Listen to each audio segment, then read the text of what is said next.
This is a great question, Dustin, and I get this question quite a bit, and my answer, it hasn't really changed.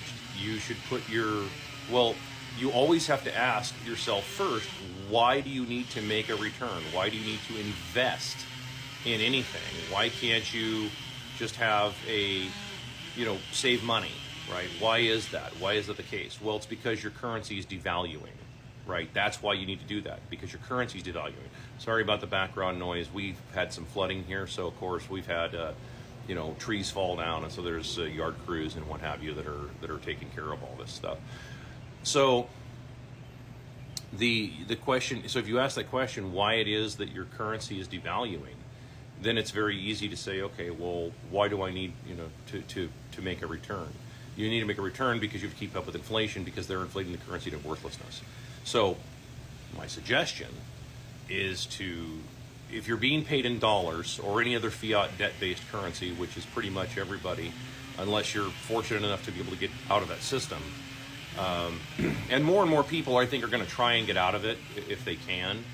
But for now, if you're in that system, you're going to have to actually make do and convert your debt-based currency, your fiat currency, your nonsense currency, okay, that governments and bankers print from nothing, and convert that into any hard asset currency. I don't care which hard money you pick. Pick a hard money and convert it to that, because that's really, and then start learning to transact in that. And it's a lot more work. It's not going to be as brain dead as going to. Keep in mind, for years, and I'm not. This is actually, in conjunction with this. For decades, they've had, advertisers and these mega companies have had decades to make things really, really fast and easy and simple. And, you just show up and you just buy this $8 coffee and it's no big thing, right? And keep in mind that in the old days, people didn't probably transact quite as much like that, right? A lot of that stuff they just made at home, right? I just saw this video yesterday. It's wonderful. Dude shows how to make a Big Mac, right, at home, and it's way better than what you will get at any of these restaurants or, fast food places. And I think that more and more people need to probably start becoming a little more self-reliant.